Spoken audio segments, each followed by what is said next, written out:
All right, welcome back to Black Lodge Trivia Night. This is Art doing some more space trucking. I don't know how long this session is going to go because I I screwed up the recording twice so far. So the first time I thought it was capturing the picture, and then when I looked up at my OBS, I didn't see the game in the window. So then I checked the recording, and somehow it started with the game in the window and then didn't, so I don't know what I did. So that 40 minutes was shot. And then the second time I recorded a chunk, I forgot to hit record. So,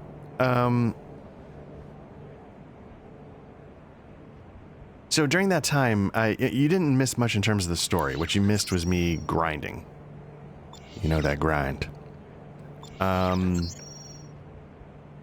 So, yeah, basically I was just grinding through to earn, which one is it? Is it this one? Yeah, to get to the next financial checkpoint to get to the next story mission.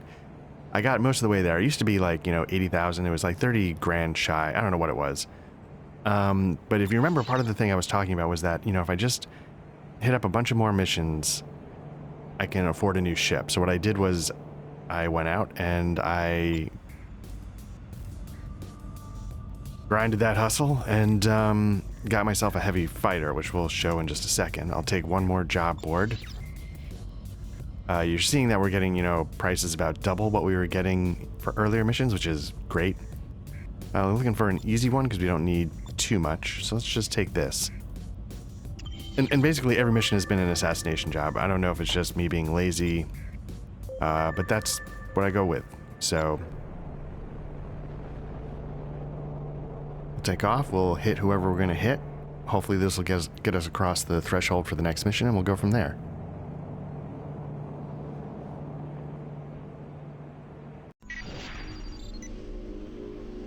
Okay, a group of golden chrysanthemum ships has been spotted. We think they're in Sector D4. Simple house cleaning. Let's do it.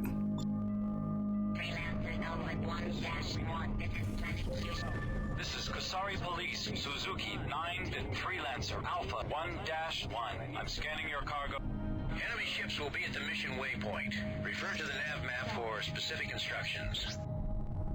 So yeah, you're seeing the new ship, the new heavy fighter. I don't know if I can bring up what it is, but if you look in the lower right, you see the schematic layout of the new ship. It's got 6 hard points instead of the previous 4. I think I know it came with like a heavy fighter shield 4. I don't know if I upped that or not.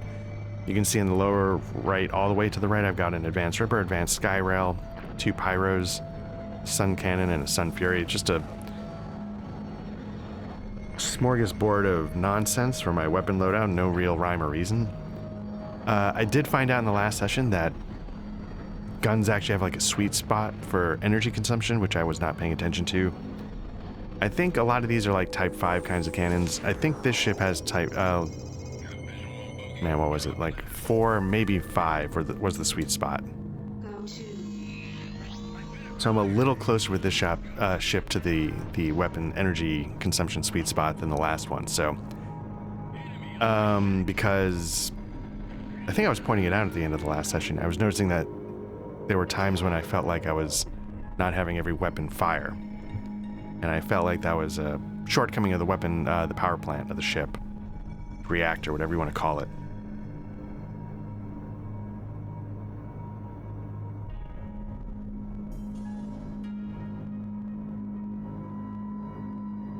So yeah, we'll see how this goes. I will say the grinding I've been doing so far has not been too taxing. Even at the level 14, 13, 15, that ballpark for the difficulty hasn't been too big a deal. So I'm hoping that continues to be the case here. We clear through this and we get going. You can't take what I'm dishing out. Enemy ships in range. We're repeating them so you can ID them easily. A couple of mines dropping. I don't know if they track. I don't know if I...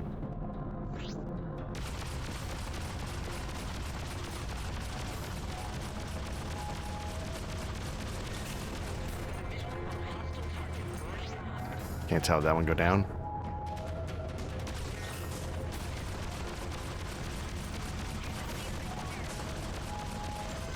Now they did. All right. You're better off just leaving well enough alone. You've got more enemies at the next waypoint. Terminate them.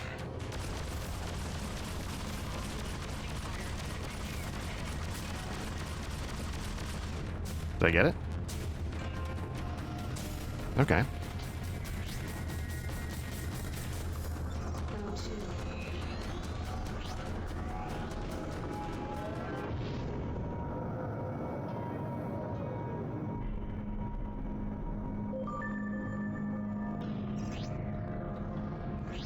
There we go.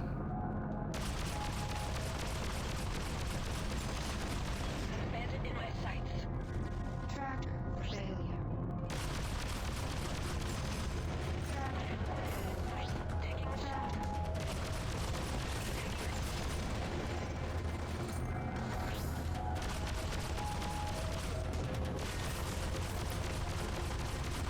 I feel like these ships are going down really quick.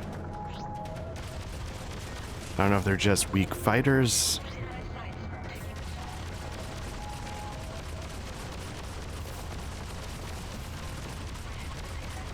All those ship upgrade gains are starting to pay off. There, right there, you can see I don't feel like every weapon was firing, so I feel like maybe I had burned through my energy. Okay, so I guess 12 hours in, I guess that yellow bar is the energy.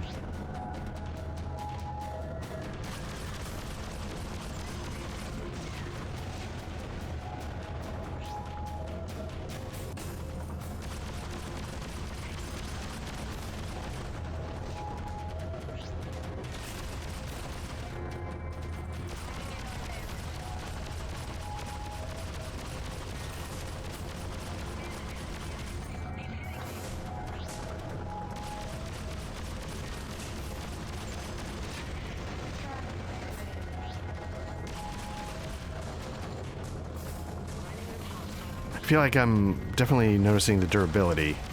My shields haven't gotten knocked down yet, even though I feel like I'm getting hit a decent amount. Where am I going? This way. And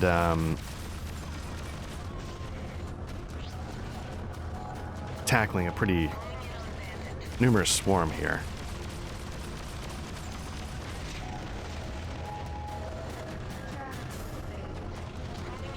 I wonder why it says tractor beam failure. Like, I wonder what it's not registering as it picks up some things but not others.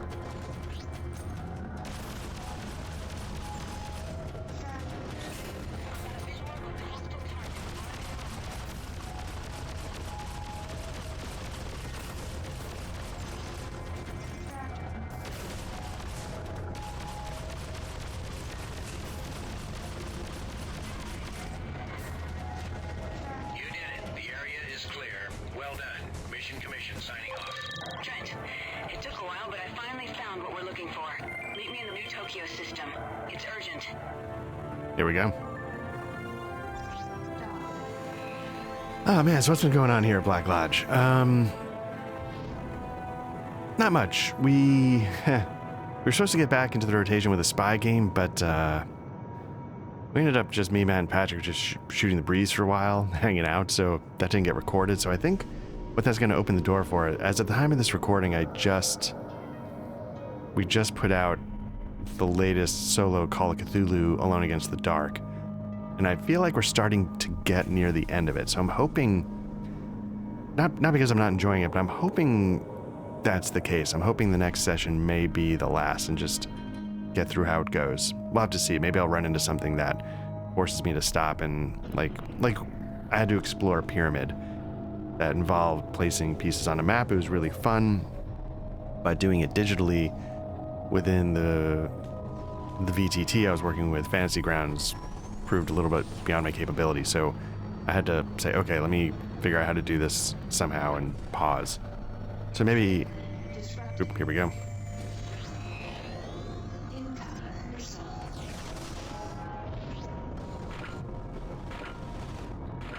Oh.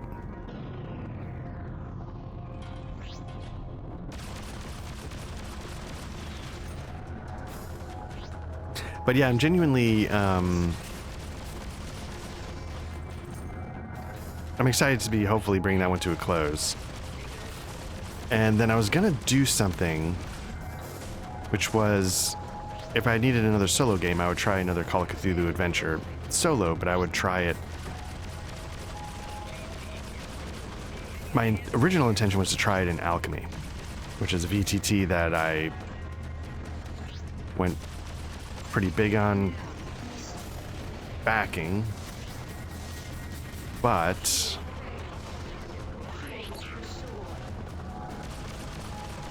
turns out I don't really like it. So I was like, oh, maybe I'll give it another chance, and I'll try this solo adventure in Alchemy and see how their implementation works. And then the announcement came out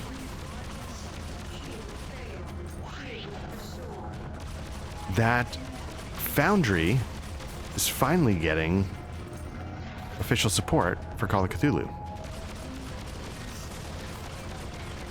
And one of the first things they released was the starter set, which is what's in Alchemy, which is what I was going to try, there. And so now what I'm thinking is, since I wanted to give Alchemy another shot, but I really didn't care for it very much when I used it. And not to take anything away from Alchemy, like, it does a great job with a beautiful presentation, but there's certain things about how it organizes I might just be too ingrained in my ways. But I might do it in Foundry, which is, the more official support that comes to Foundry, the happier I'm going to be. And Chaosium is a big one to announce that they're going to start doing things. You know, they've got, obviously, Call of Cthulhu. I think they're RuneQuest, right? RuneQuest would be good. Yeah. I'd love to see Mongoose get on board. Start bringing Traveler officially to Foundry.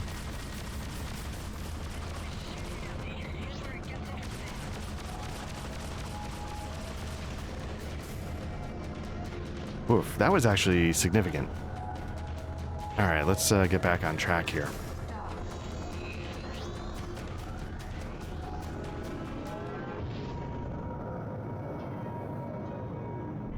I like seeing that long chain of jump gates off to the right there. I wonder in the original version of this game, like, if the draw distance would have precluded that, or if it would have been possible to see that far out. Because part of this update, the graphics overhaul that helps get it to like 16:9 and stuff like that, they definitely make improvements. And I remember one of the settings you tweak is the draw distance. And given this game is like over 20 years old, it's not hard to push it. And of course,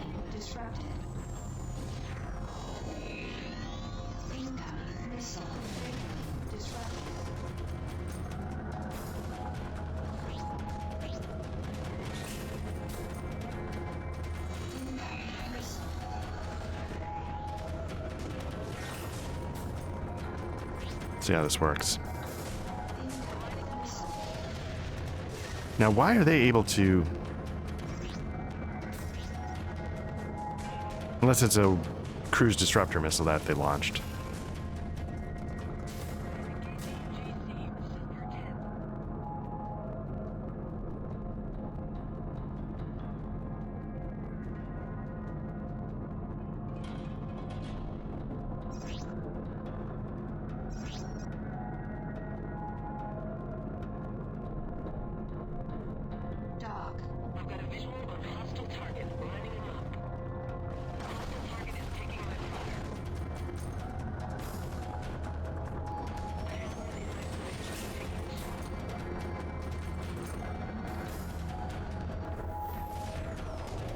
You know what I'm gonna do?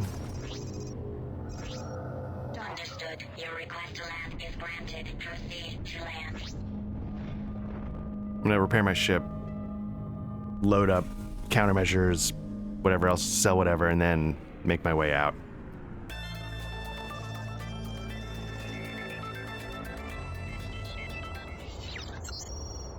Repair complete. All right, let's see if I picked up any goods I can sell.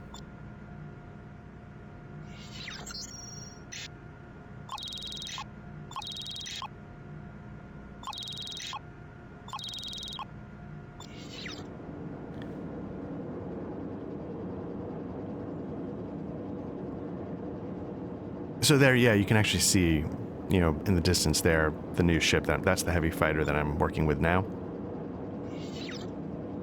It's the Barracuda. This is the wrong place. I want to go here.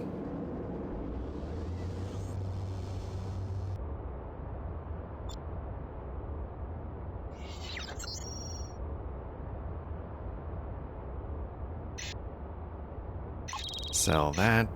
That. Drone mine. Lower tier countermeasure dropper. I think everything else is good.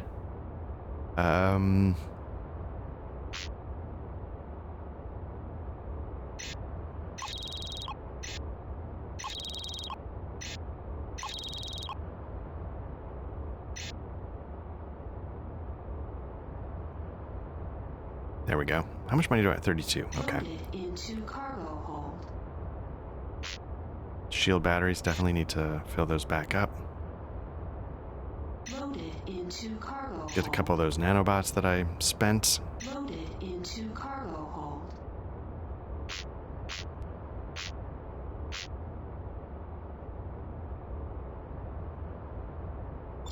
Okay. So yeah, I mean, now that, now that Call of Cthulhu is officially coming to Foundry, yeah, so they released the starter pack, and then they released a, I forget what the book is called. I have it, and I'm looking at my shelf, and I'm just not seeing it at the moment off the top of my head, but basically it's a book with like 3 sort of single-shot adventures in it. I don't know if they link together or not. But they're meant to be played sort of in an evening. So they're sort of bite-sized nugget adventures. Police, Sakura 9 to Freelancer Alpha 1-1. I have orders to scan your hold. Well, you're clear. I didn't find anything. So I think that's a really nice start. This is Kitsune Police, Yanagi 14 to Freelancer Alpha 1-1. I'm commencing a scan on your cargo bay for contraband. And, yeah, so it's a good start. You know, I was looking through the module, and I think that it's still... You would still need to add things, if that makes any sense. You'd still need to... I don't think it's like 100% complete of everything in the book yet. It's just the starter set, but I'm hoping that means in the future, the full player's handbook, investigator handbook, stuff, items, everything will be entered in, and it'll be good to go. And again, yeah, I mean, Traveler would be great, because you don't have to... If they're willing to embrace what the community has done, and somebody who's already done a really good Call of Cthulhu rule set for it, really nicely done character sheet, a lot of features that are really good, but it's everything that could be done without the official blessing. But if Chaosium's willing to take that and give it its official blessing, Go to.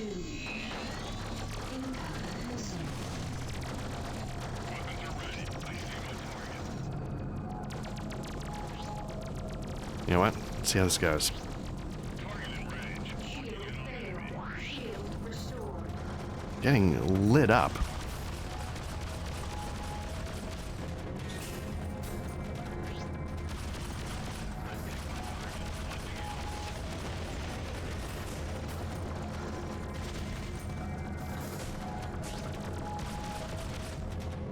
It's interesting, you know, I was talking like in that first mop-up mission, it's like, oh, I'm just blowing through these ships, just chewing through them, no big deal.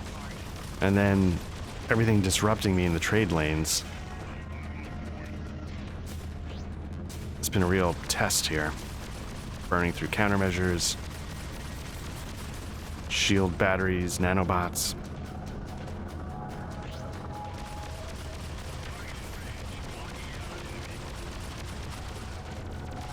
The trick, though, with... And I feel a little bad for Fantasy Grounds. Like, if...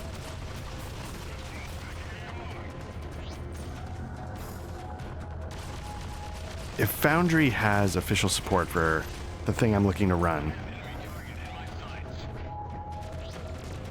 it's tough for me to justify not running it in Foundry. Fantasy Grounds has some good stuff, but it would be forcing my players to learn a new interface. Players I've had in the past did not enjoy that process. Most of the players I game with really genuinely like Foundry. So it's tough to sort of sink the cost of learning that new interface or asking my players to do it. It wouldn't so much be for me, but I'd be doing it and then more of a, oh, I would like to try this. I want to have this experience. But Foundry, again, and it's just because maybe I know how to make it do what I want to do, but it's just so far the best VTT that I've encountered. And I know it can be a little tricky if you have like a lower end system, which sometimes maybe we run into, but I feel like you can tweak that on your end. So I don't know, and I feel like it, does well for the presentation when we're recording it. I feel like it's pretty clear, it's pretty easy to follow everything. Unlike, again, like something Matt pointed out with Alchemy, how they constantly have your player character's icon on screen, but then it's also the icon on the map, on the like a tactical map. And so he kept trying to move the icon on the screen that just represented his character in general instead of the icon on the map that was his playing piece. Just anyway. So Call of Cthulhu officially coming to Foundry. Hopefully that's good news for all things Chaosium.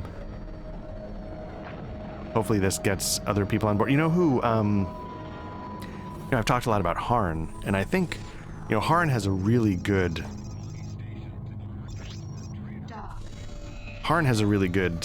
rule set for it. And there's certain items that I think you're able to import. And so the person who makes that rule set is sort of moving on to like his next version. But he's sort of doing it in a way that he's sort of doing it like for his own setting in a way that's compatible with Harn, if I understood correctly. And there's going to be two, and he's doing this specifically to avoid, I believe, if I have this right, headaches with, just in case the companies themselves aren't happy with it, So, because if you don't know, you can't really copyright mechanics, but you can copyright other stuff. So anyway, so he's sort of putting together this thing that's going to have compatibility with both Harnmaster Gold, the new version that just came out, and Roger that. Your request to dock is granted. Proceed to dock 2. Columbia's 3rd edition Harnmaster. So I'm kind of curious to see how that comes out. But one of the things he mentioned was that he was able to get permission from the Harnmaster Gold segment to include certain things. And I don't know if he's reached out to Columbia Games, but Columbia Games, give him permission, man. Like, again, they sell so many things in PDF. Like, I think players would buy it in a VTT as well. I think Fantasy Ground shows that, because that's how it works. And even with like the premium content on Foundry, but Fantasy Ground their whole thing starting was you buy like the rule book and stuff, the adventures. It's all sort of built out, brought in, but it's not like you get a PDF copy of the thing. It's limited, or at least at the time when I bought some things, it was limited to just the VTT. So, and I know like Roll20 probably does stuff like this, so why not, why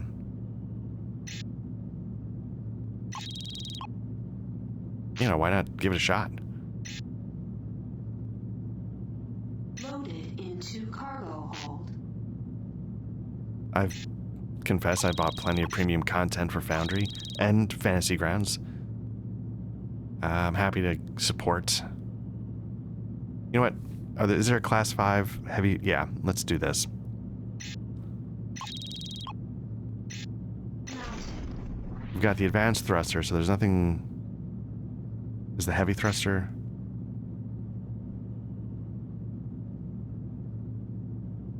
Yeah, let's, hopefully... Nope, advanced thruster's better. Oh well. Okay, lost a little bit of money there. Okay, so we've got the highest class shield we can afford. Guns. Again, I think for this ship, 4 is the sweet spot.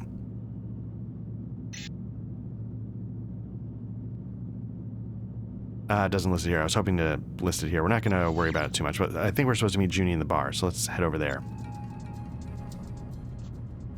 You came. Yeah, I was starting to wonder if we were partners anymore. I just had to dig a little deeper than I thought. Trent, I heard from Lord Hakira. He says that the Proteus Tome and all of the museum artifacts have now come under the personal control of Governor Takagi. Hakira can't help us. What do you mean? That's why we came. You have to understand Kusari customs. Hakira is a lord. His position gives him power, but it also limits him. There's only so much he can do before he violates the station. Anyway, I'm onto something, but you're gonna have to trust me on this one. If we do this, we do it together, understand? Are you in? Alright, attack a transport in the nearby Honshu system that is secretly transporting the Proteus Tome to Rhineland. Join Ozu and a Blood Dragon strike force in their attempt to capture the transport. Transport's under heavy guard and will be well defended. This mission will be very difficult, and a potential combat vessel, a potent combat vessel. I'd like to think I've got a potent combat vessel. Why not? I've come this far, haven't I? Thank you. Ozu, this is Trent, the man I told you about. Ah, Mr. Trent. Junko speaks highly of you. Please sit. Thanks. Since Junko's departure to Liberty, many things have changed here. The old ways are dying out as we become more of a melting pot of cultures. Do you understand? I think I do. The one thing that has not changed is the face of treachery. It is something that we have fought for many generations. Ozu is a lieutenant in the Blood Dragons, a counter-political group that opposes the Shogun. The reason the Blood Dragons have survived is because of our ability to adapt and change, to outmaneuver the stronger opponent. This would not be possible without carefully nurtured relationships, Mr. Trent. Which brings me to you. I am told that you and the Order seek a certain artifact. That's right. The Proteus Tome. It's fallen under the control of Governor Takagi. Yes, Takagi. He has been acting strangely, even for him, since his return from Rhineland. Our sources now say that there is a secret transport being loaded with these artifacts, bound from Takagi back to the Chancellor. We believe the Proteus Tome is one of those on board. How much time do we have? Little, particularly since Takagi himself may be on that transport. He's defecting? We believe so, with an offering to his new lord and master, the Chancellor. Our vendetta with Takagi is an old one. Unfortunately, we may have only this one last opportunity to repay him for his crimes. Mr. Trent, here is what I propose. You and the Order shall have what you desire, if you help rid us of Takagi. Trent, Takagi is a traitor to his people. He deserves to die. Do us this service. Agreed. Excellent. We leave at once.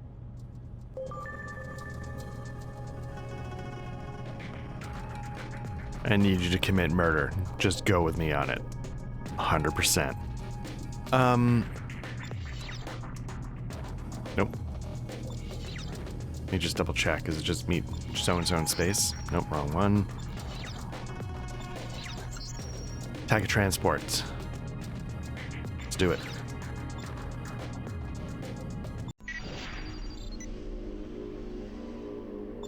Freelancer Alpha 1-1. This is Shinagawa. You are cleared for launch. Good luck out there. Mr. Trent, we will take the trade lane from here to the Honshu Gate. Coordinates received. Trent, take point. My sources tell me that Takagi's transport is currently docked at the Yukawa shipyard in Honshu. It is heavily guarded. Apparently they are taking additional cargo on board. Is it the tome?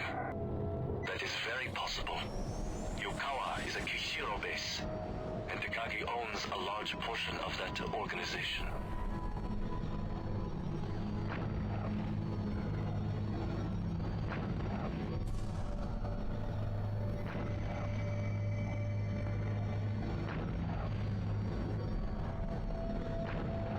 I wonder if there's meant to be any parallels. I mean, maybe it's a real stretch to say there's parallels with World War II, but, you know... Not going through the jump gate, Mr. Trent. Blood Dragon fighters are awaiting us at a nearby jump hole. I'm uploading the coordinates. Why are we taking a jump hole? Takagi is a powerful man, Junko. He has spies everywhere. If we want to have a chance to capture the transport, we need to take them by surprise. Let's check out the map, see where this jump hole is.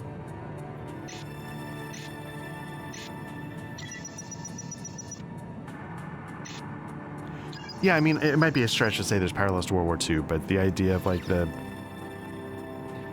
You know, one of the leaders of the Japanese sectors of space sort of aligning with the Rhineland leadership to escalate a potential massive conflict. Is that the wormhole over there? We have you in range. Standing by for orders. Enter formation and follow us to the jump hole. Entering formation. Set course for the jump hole. Only 3 ships? The Blood Dragons are small in numbers, Junko, but they are the best fighter pilots in the colonies.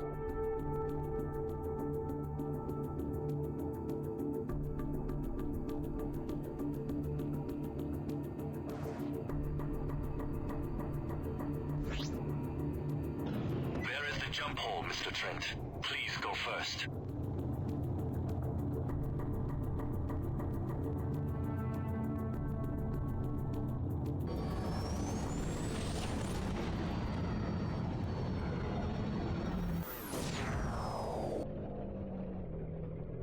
Report.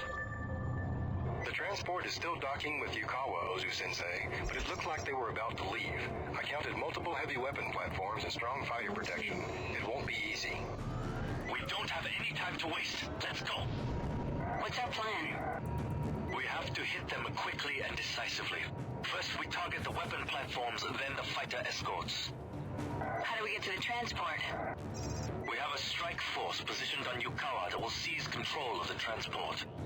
Once we've eliminated the fighters, our people will fly the transport out of there. Understood. The nebula will cover us most of the way, but the final approach will be in open space. We will have to fly as fast as possible before the scanners detect us. Every second will count. Here we go. Out of cover.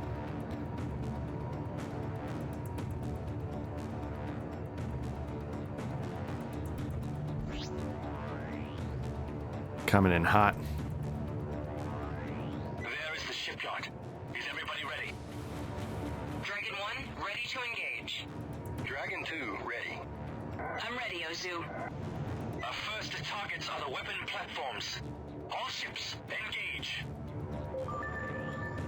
We have lost a fighter. We need to cover each other. That didn't take long.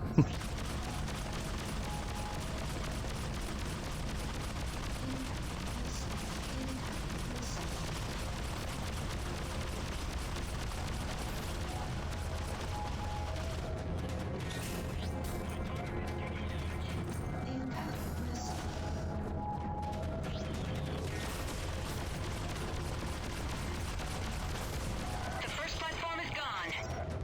Quickly, take out the other one. We're taking heavy fire from its turrets. One of their fighters is down. Engage the other fighters.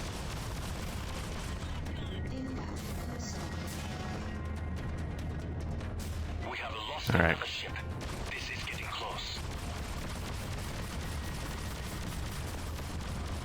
The second platform is down. Also to strike team, Operation is a go. All ships take out the escort fighters. Here we go. We're down to one fighter.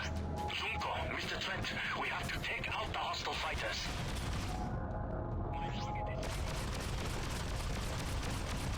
Another escort fighter destroyed. Hold on. I have a report from the strike team. They cut the Takagi's men off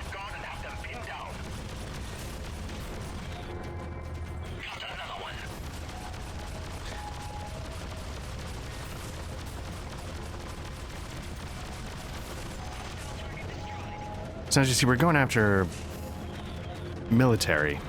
So this might be us entering the realm of siding with the pirates. I felt like that was part of the story where you eventually break bad.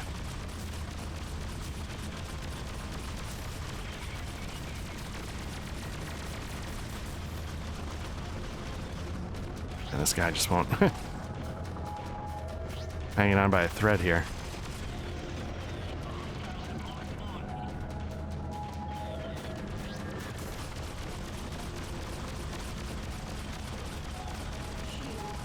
To all ships, the strike team has successfully taken over the transport. Disengage and protect the transport. Strike team, what is your status? We lost 2 of our men, Sensei, but it was worth it. The cargo pods are full of gold, diamonds, and thousands of artifacts. Excellent. Proceed into the nebula. Okay, so we're supposed to go there, enter formation.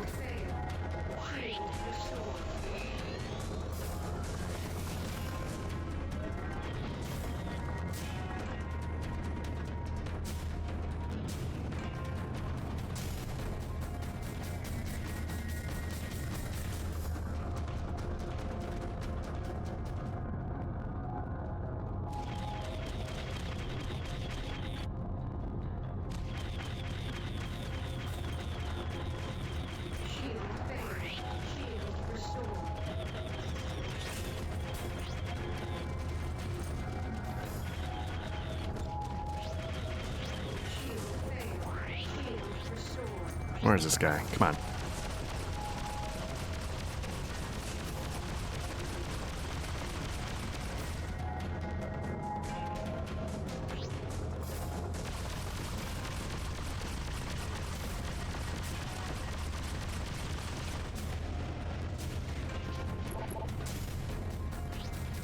Okay, transport F4, enter formation.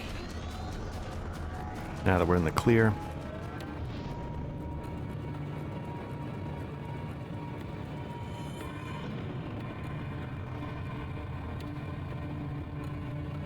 You can see the health bar there of the transport. It's taking a little bit of a ding, but I didn't know if we were just going to slow roll out of there or if we were meant to jump. And we weren't jumping, and it was getting sort of nickeled and dimed a little bit, so I didn't want to have it lose half its health while I was sitting here trying to figure out what was going to trigger the next step.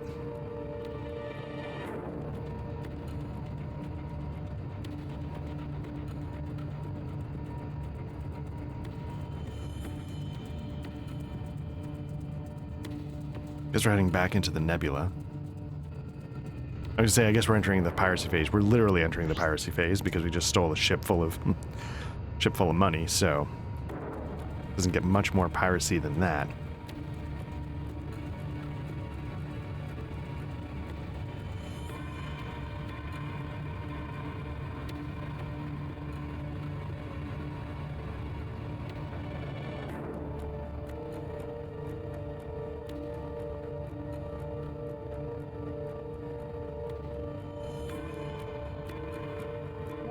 Sensor efficiency reduced.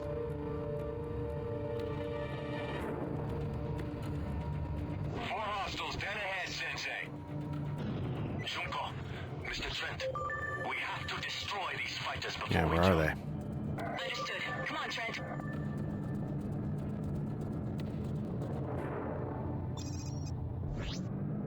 Hostile ship is in sight.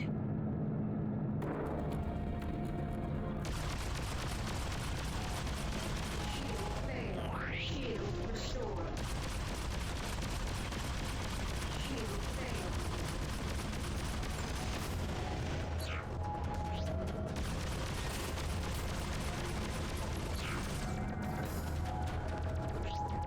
Shield restored.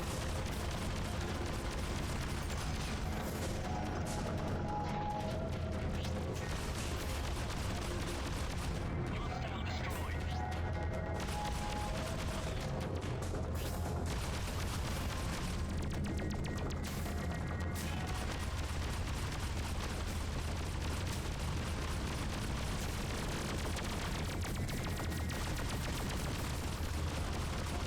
Proceed to the jump hole. We should be safe now.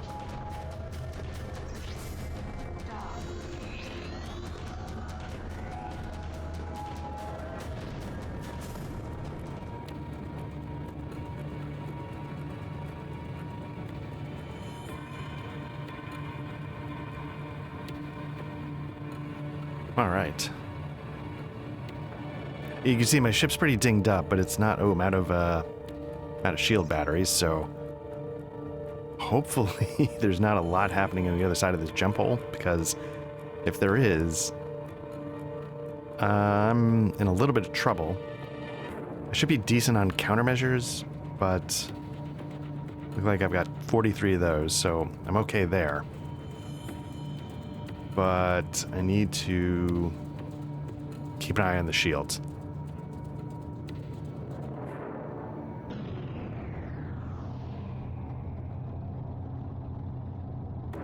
The other thing going on here at Black Lodge Trivia Night is we're about to start our Symbaroum adventures. We did a session 0. Again, at the time of this recording, we have a session 0 up. And I just finished making my character yesterday. Identify yourself, or you will be destroyed. This is Lieutenant Ozu. Stand down, patrol. We have captured Tekagi's transport and are escorting it back to Kyoto as ordered. Yes, Sensei. We are almost there. Junko, Mr. Trent, follow me. I have the coordinates. Trent, you take the lead. Where are we going? To Kyoto. Kyoto? Trent, that's the legendary home of the Blood Dragons. I don't know anyone who's ever seen it. Ozu, you honor us. The honor is ours.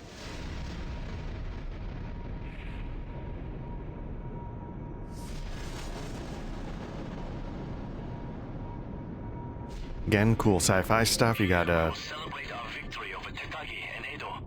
Here you shall receive what you came for. I will see you shortly. got a base buried in the inside an asteroid.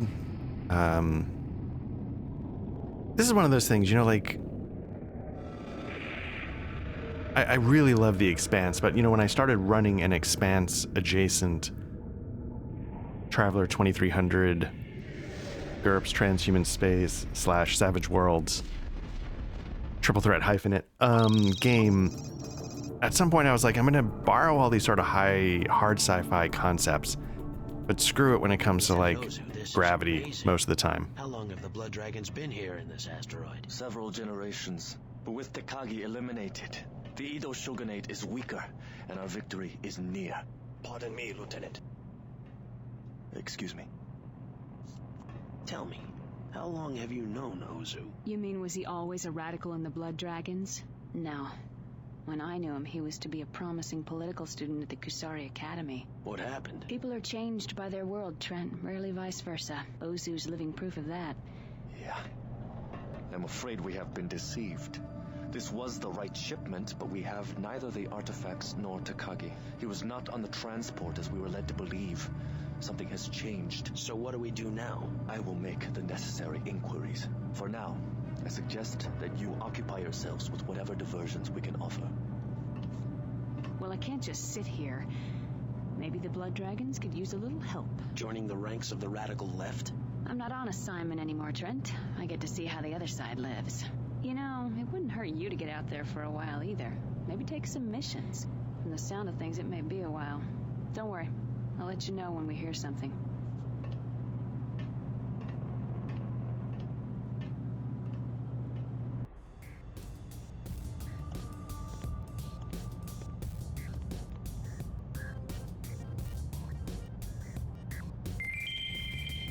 Okay, we're level 15, that's good, but going to the dark side.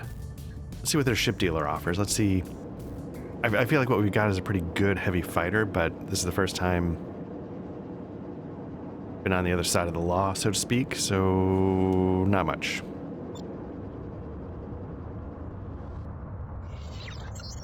Repair complete. Yeah, it definitely took a lot of damage, but what do we got? I think that fighter was offered, the Hawk, yeah, was offered on the other base. And I opted for the Barracuda, so I'm gonna stick with the Barracuda for now. Let's replenish any spent munitions and start looking at missions. Yeah, because again, I have a feeling these missions are going to start being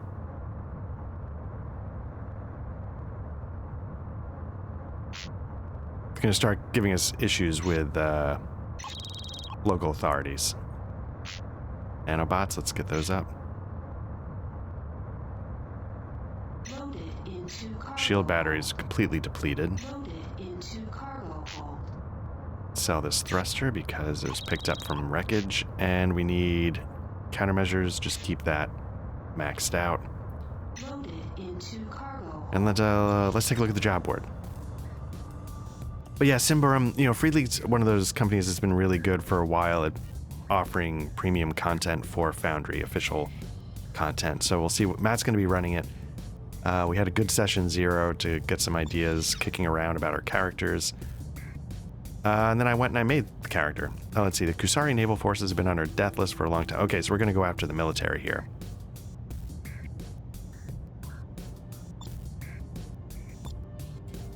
Let's accept this job. And let's... What do we need? Nope, not that. Okay, so it's 31 grand, a little over 30 grand. It's not crazy.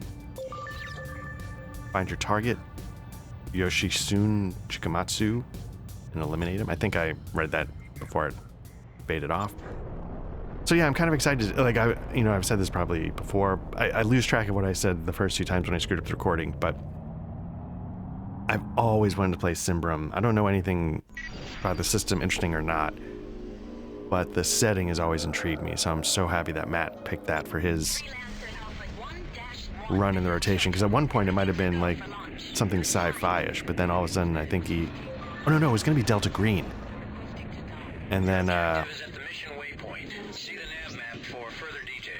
there was a pivot to Symbaroum, so hopefully Delta Green comes back, but I was really excited when he picked Symbaroum.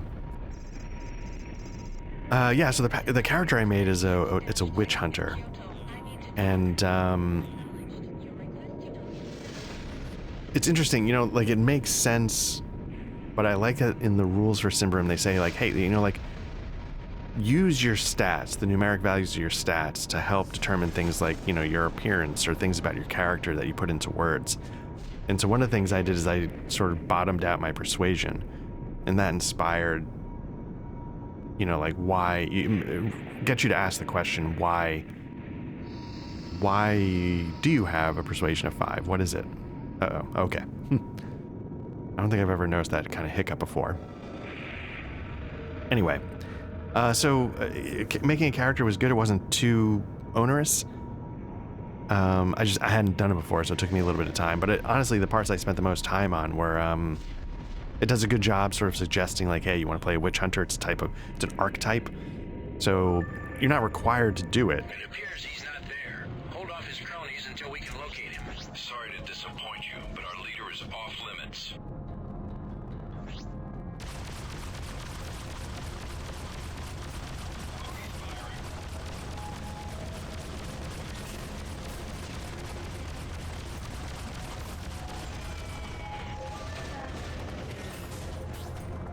You're barking up the wrong tree.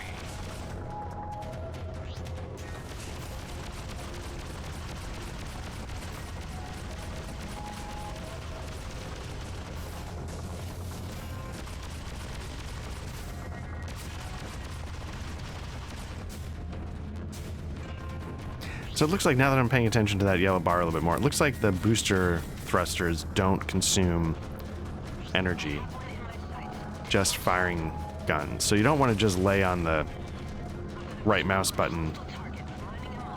Why is this? This is the actual target.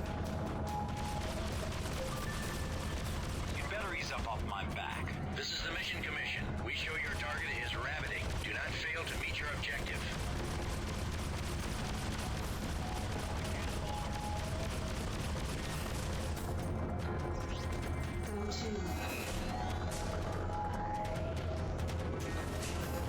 Now he's in pretty rough shape, so hopefully when we get there, that's mostly still true.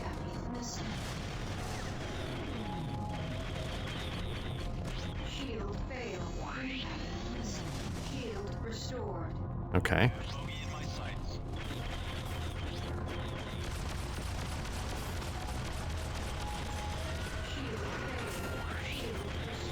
Target destroyed. Mission Commission signing off.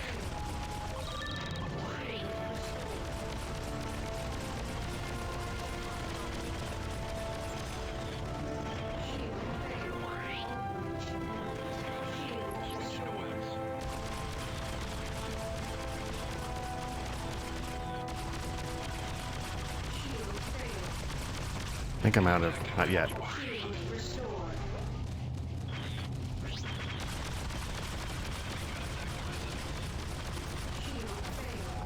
Now I'm out.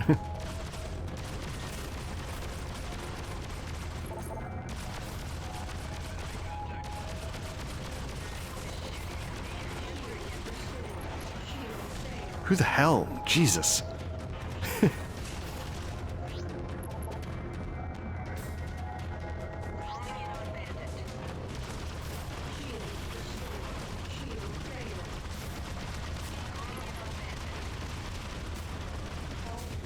This is bad. How do I get out of here?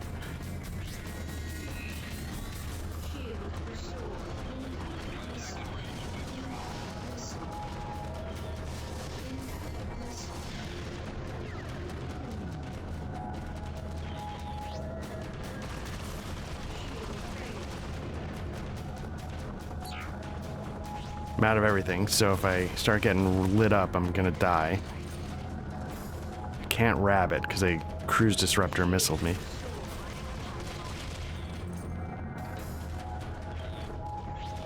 feel like there's only a couple left.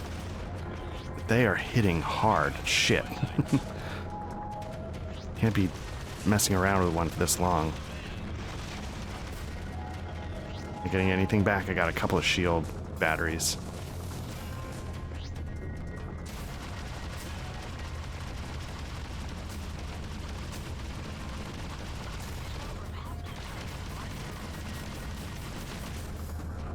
Not sure what to do.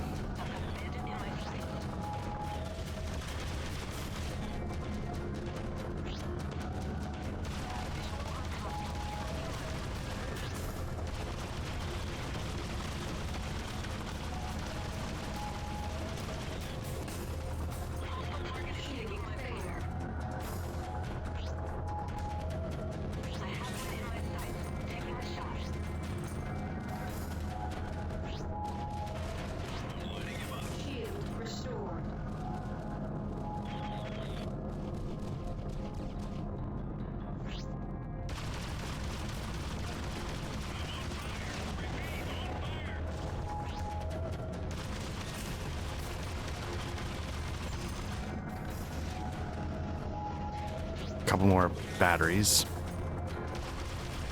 Not getting any nanobots to repair hulls.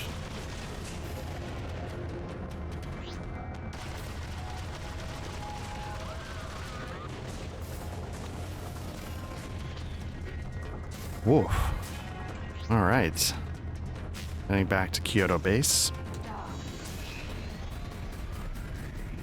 Barely made it. The hardest $9,000 I've earned so far in this game. Anyway, yeah, so it was, again, going back, it was fun making the character. I like how the character turned out. I like the idea that Patrick was kicking around in the Session 0 for his character, so I'll be curious to see how it goes. Oh man, look at the schematic. Like, my right wing is blinking, my left wing doesn't have anything there at all, so that's probably half shot. Like, I think I was really on the cusp of getting destroyed. So I'm looking forward to it. I'm a little... I don't want to say I'm disappointed. Like, we were supposed to do a spy session and just, you know, just weren't feeling it. Because it's, you know,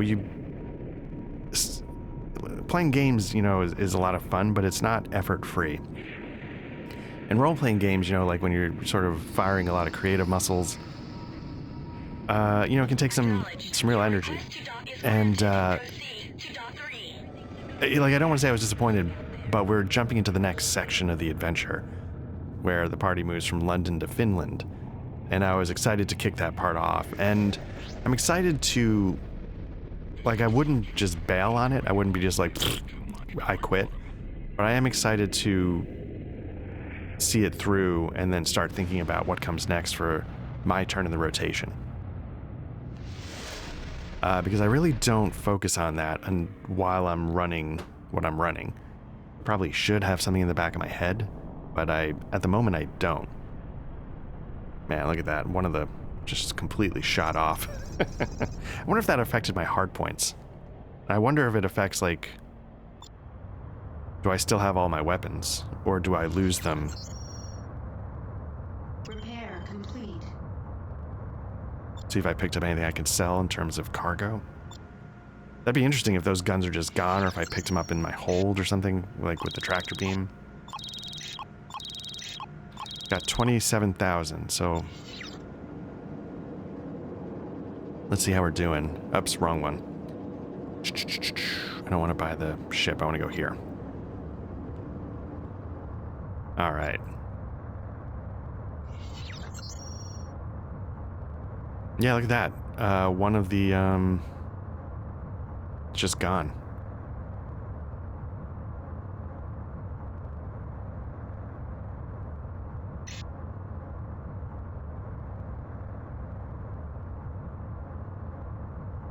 Throw a Tanto in there.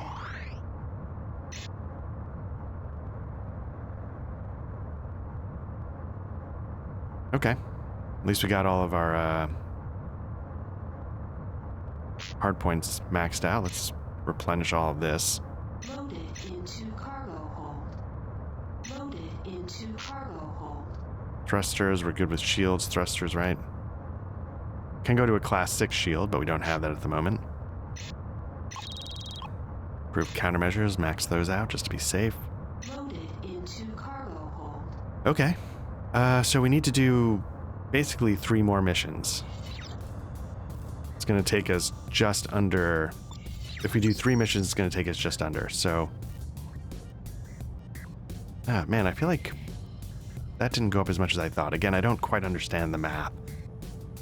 Like, we were at, like, 90, 89, something like that. And we went up 4 or 5 grand because of that mission. I don't know if it's you get 50% of your income toward your quote-unquote worth. I don't know how it calculates. All right.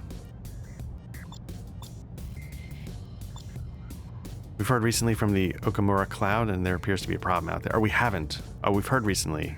Okay. Seems the Kusari naval forces have overstepped their bounds. Time to teach them a lesson. Yeah.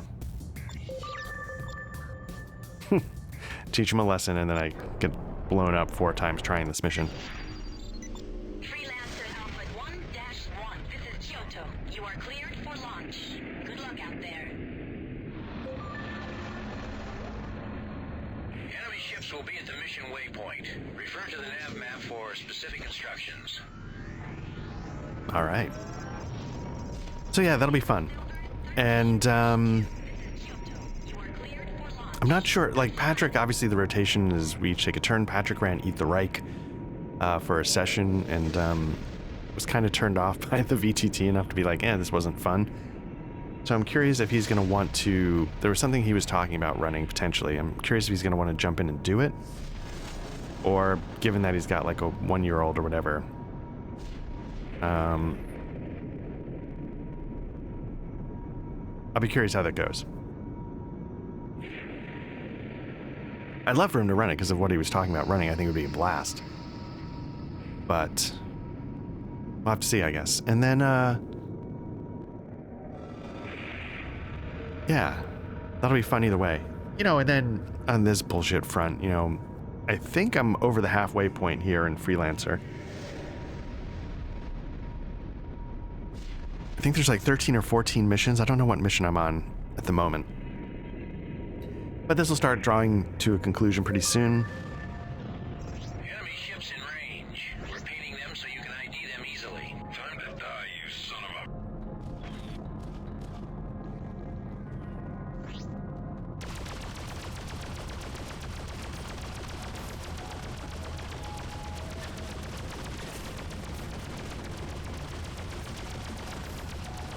a... That's the high rate of fire weapon, I guess.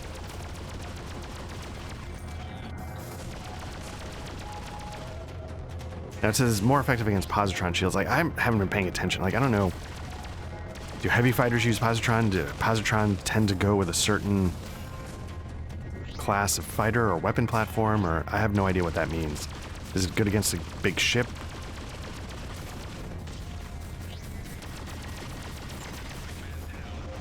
Try and put a track on me, and you're dead. Looks like there are more hostiles at the next waypoint. Take them out too.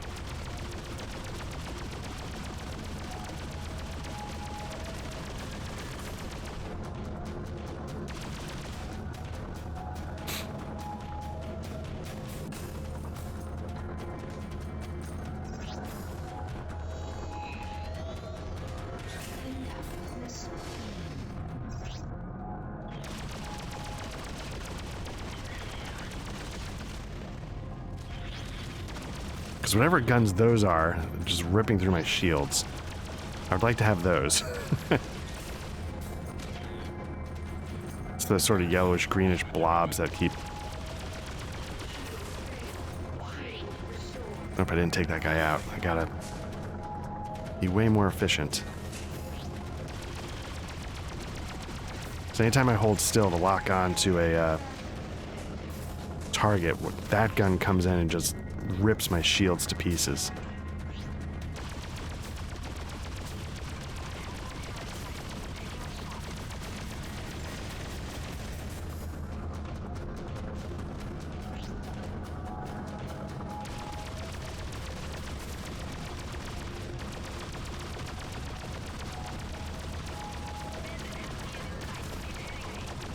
Not that I'm not melting their shields decently, but that thing, that green projectile is really doing a number on me.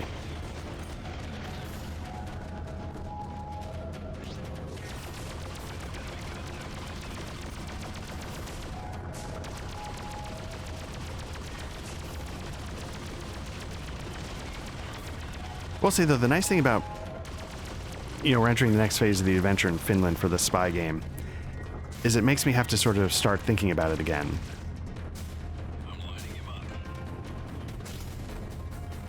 Because you sort of prep it and you can go into autopilot for a little while, which is sort of a blessing and a curse. It's a blessing because then, you don't have to prep. You can just show up and sort of jump right in and, enjoy. There's no homework. But now that we're entering a new phase, I have to sit there and say, okay, let me think about what the players have done so far. And let me see if that recontextualizes any of the story that was going on. Or is there anything I can bring from what they've been doing into the new part of the story?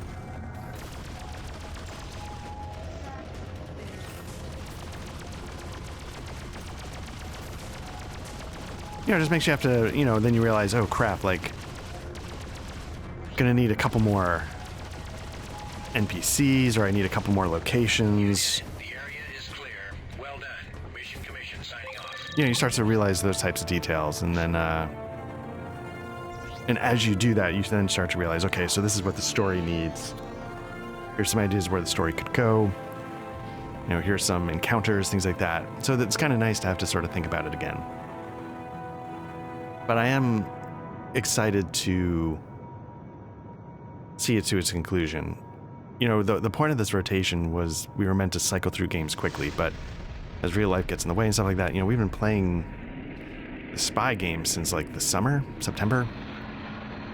And it's now, again, at the time of this recording, it's February, mid-February. So, it'd be nice to sort of like scratch the next itch, so to speak. The rash is not contained. It is spreading. Yeah, it's good. And then on a sort of technical front, like I, tore up my computer again. I was having trouble with USBs. I've now done a couple of sessions with my new motherboard and CPU. That's taken care of a lot of issues. And then I decided... Your request to dock is granted. Proceed to dock 1. to pull the trigger on a new monitor setup. So this might be the first thing I'm recording where I've got now a 16:9 monitor front and center where I can go full screen, and I've got vertical 16:9 monitors on the sides for extra real estate. But I was always sort of jumping through hoops to record on my ultra wide because I couldn't do full screen.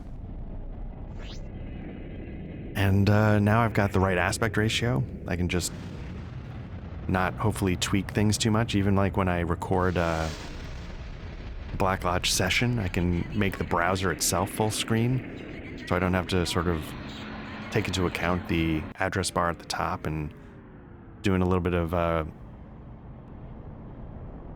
aspect ratio math to get it back closer to 16:9. It wasn't perfect. So yeah, it's been really nice so far with this session, just firing it up and going. Because with Freelancer, two things are happening. If I recorded it as a window in OBS, it had this weird white line. I don't know if that was up in the last session or if that was up in a session that I failed to record.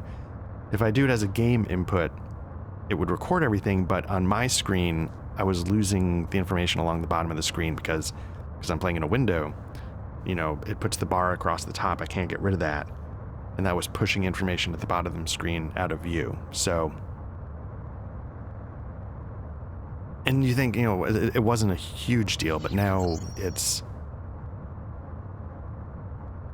flawless. It's perfect. It's exactly the right aspect ratio. I can go full. It's all what it should be. Let's see.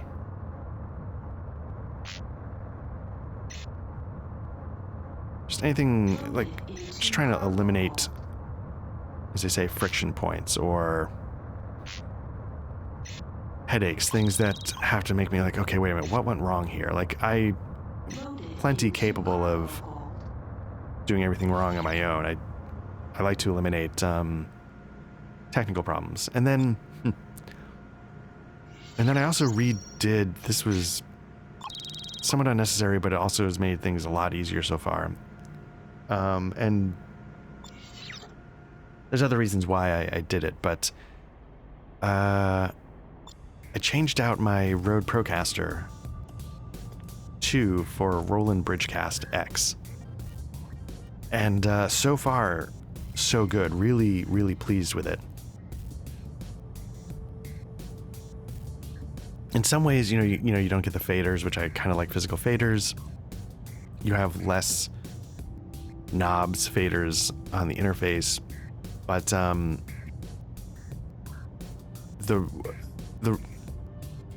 so I had to sort of rethink how I do things a little bit, which actually is always part of the fun. Like, how do I get these 27 devices down to 4 channels or whatever? And I started to realize, like, I didn't need real-time volume control for certain items. Like, I need volume control for my headphones, but I don't need isolated volume control for certain things. So, it makes you sort of rethink, like, what are the things that actually need isolated, independent volume control on? And this is the other thing. I think I talked about this when I was in one of my streams. I had real trouble sort of EQing certain mics to sound good in my ears. And one of those was the SM7B. And I think part of my issue was going with a Rodecaster, because what the Rodecaster does is, I'm trying to find my self-worth. Yeah. Okay, so I'm still 26 grand short.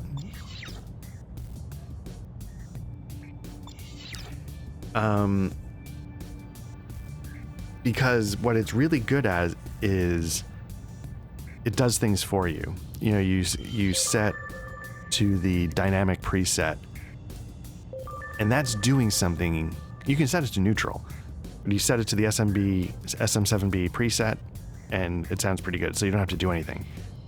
But it also, when you do things, it has things like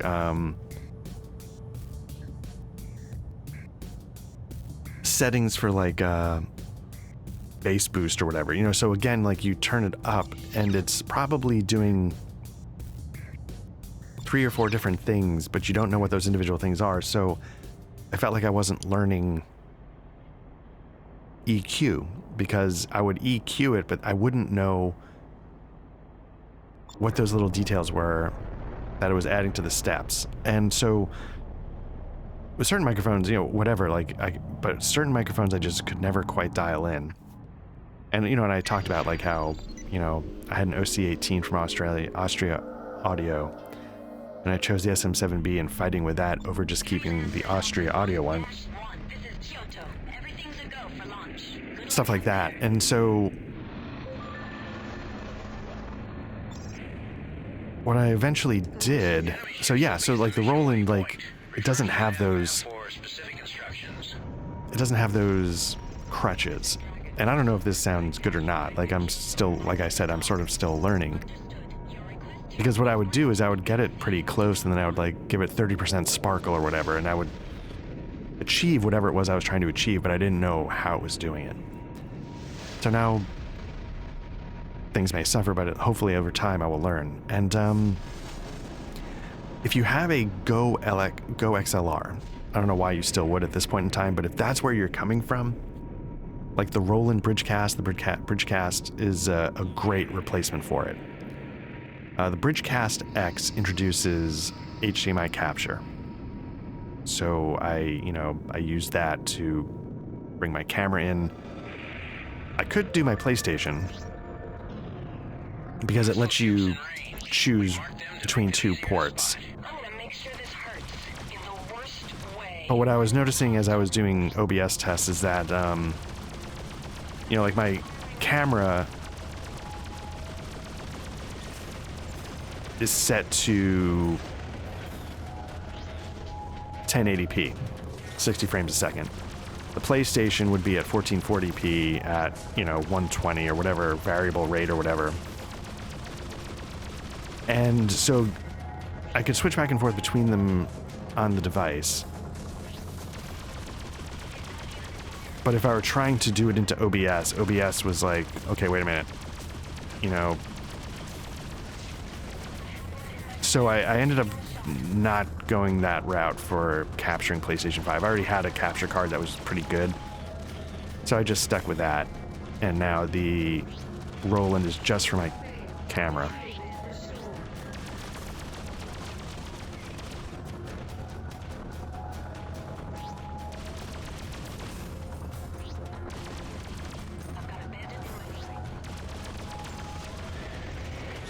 The other thing I gotta say, I don't know if I was talking about this in like a Bookhouse Boys or if I ever talked about it here. Like, in my remote location, I use like a Rode Streamer X.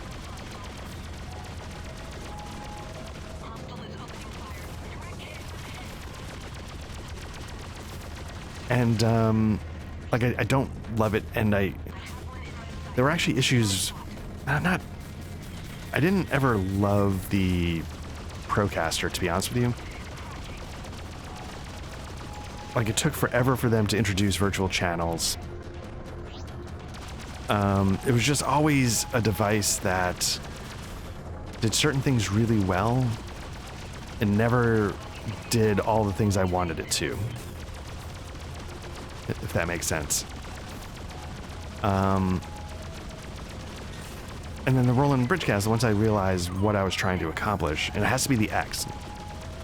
And I figured out the ways to do it, like, you know, routing certain audio through a monitor, then doing a 3.5mm audio jack to sort of bundle those up into the single auxiliary input on the Bridgecast. You know, it was like figuring stuff like that out.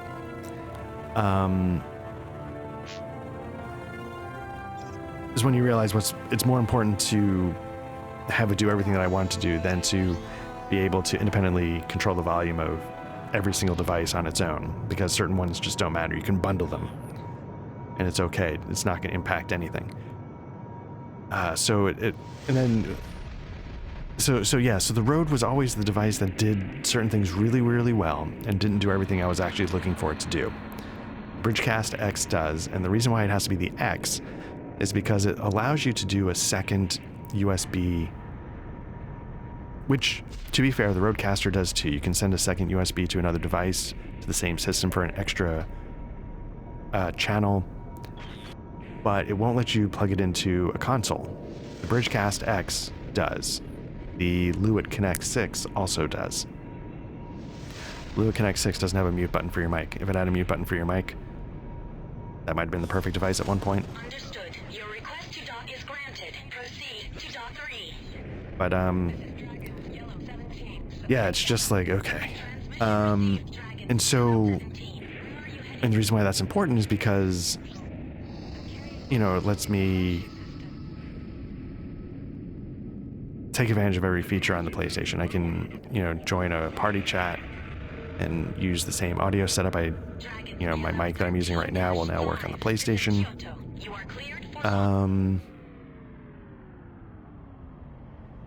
I can use Discord on the PlayStation and do it through the device itself. It just, you know, gives me a little flexibility. If for some reason I'm done with the PlayStation, I could plug that into another device, you know, of some sort. And even with the Bridgecast X, like I was saying, you know, there's the HDMI. You can go back and forth between two devices on the Bridgecast X itself. Like, I could use that as an HDMI switcher. Like, if I wanted to get my Nintendo Switch back into the mix, you know, I could plug that in and just use it as a switcher. And now, you know, because I don't quote unquote have the space HDMI port wise on my monitor, but this would allow me to get an extra one. You know, it's really flexible. The one thing I wish it could do, I wish it didn't have printed on the device what the channels were. It says mic, chat, HDMI, because you can move them around. And then I wish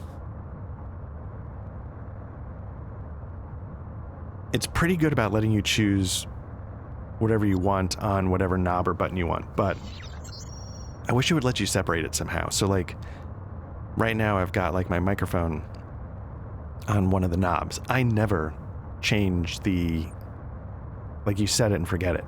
So I don't need a knob to adjust the microphone, but I do need the button to mute it, if that makes sense. So, but you can't separate the two. So if you want the button to mute the mic, you have to have the knob also on the mic.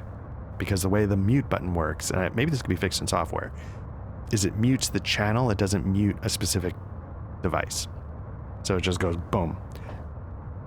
And they're tied together. You can't separate the knob from the button. If I could set the button to be muting mic and the knob to control system volume or whatever, that would be perfect. So far, that's the only real flaw that I've found for my use case. I'm not saying it's flawed, just for how I'm looking to use it. How close are we? 119, we're getting there. So you know, that was it was interesting to figure out. Like I've said many times, I like learning stuff, so I enjoy rethinking things. I enjoy like, okay, efficiency wise, how are we going to do this? And then, you know, the part of the fun is when all said and done rewiring everything. I had a pile of about like 15 cables on the floor that I no longer needed. And that seems like a dumb prize at the end of the process, but for me, that one's clean and as straightforward and streamlined as possible. That was the real like, that feels good, seeing that pile of cables that, you know, I no longer need. The Roland Bridgecast is much smaller than the Rode Podcaster, which... Freelancer Alpha 1-1. This is Kyoto. You are cleared for launch. Good luck out there. Which, given my, you know, surface area, is not the end of the world. Enemy ships will be at the mission waypoint. Refer to the nav map for specific instructions.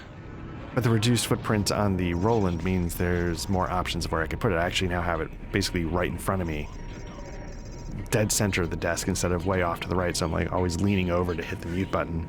Now it's, you know, more right in front of me, so it's just a quicker reach, which allowed me to Reposition my Stream Deck, which used to be way off over to the side. Also more dead center. You know, just made everything a lot more clean, usable. So now I just gotta sell all the other things that I pulled out of the setup. I'm gonna make sure this hurts in the worst way. That's good filthy, I like it. Yeah, that green energy weapon. You saw it just wiped out half my shields. Nope, I thought I avoided that.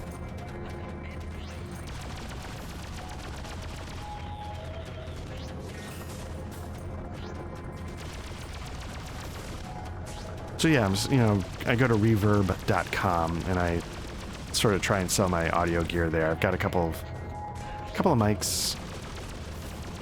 You know, like I've been saying, I'm trying to arrive at my forever mic and just stop thinking about that.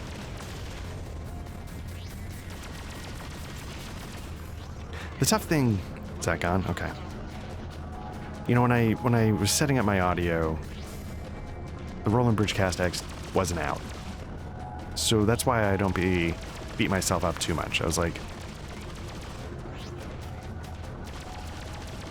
at the time when I was really going a lot harder into the realm of working from home, it was a good device and it served its function well, but I was always trying to figure out how to work around certain parts of it. And I don't feel that way anymore. Or the parts I have to work around were, like I was saying, like how do I get all these audio inputs into a single aux 3.5 millimeter cable. Once you figure that out, there's nothing else you have to work around. Then it's done.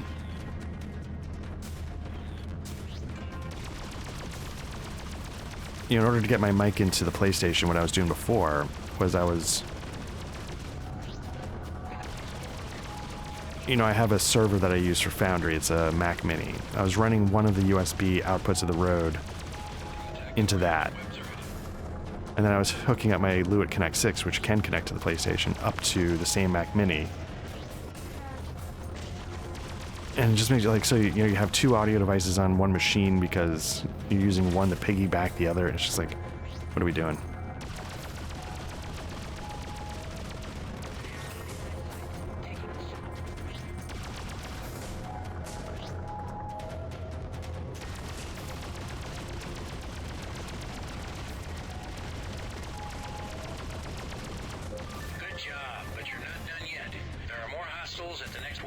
Oh crap, did I take one with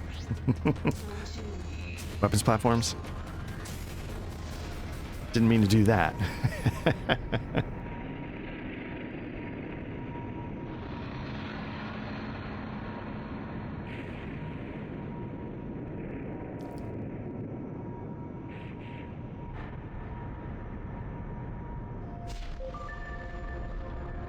You're just in time. Jump in anywhere. This jerk is actually engaging me.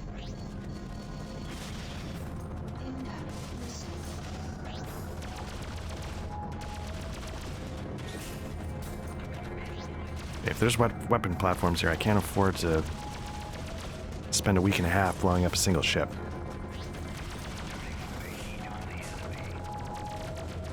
Nope, still hit that one.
Thought I heard incoming missile, maybe not.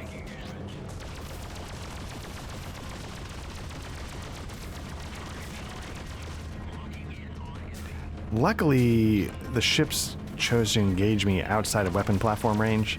If they were smart, they would bring me closer to the weapon platforms for support. Looks like I'm getting a little help from some AI as well, but...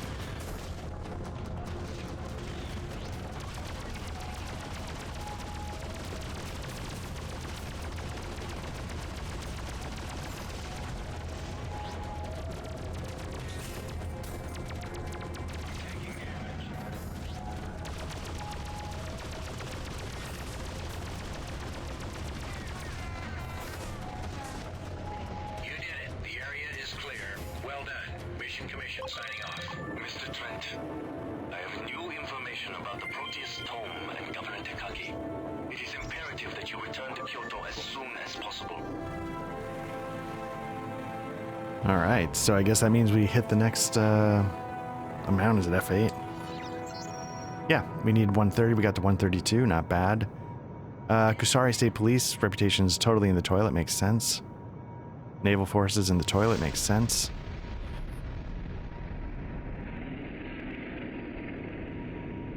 And is there anybody... Bretonia still doesn't mind us? But that seems to be collapsing.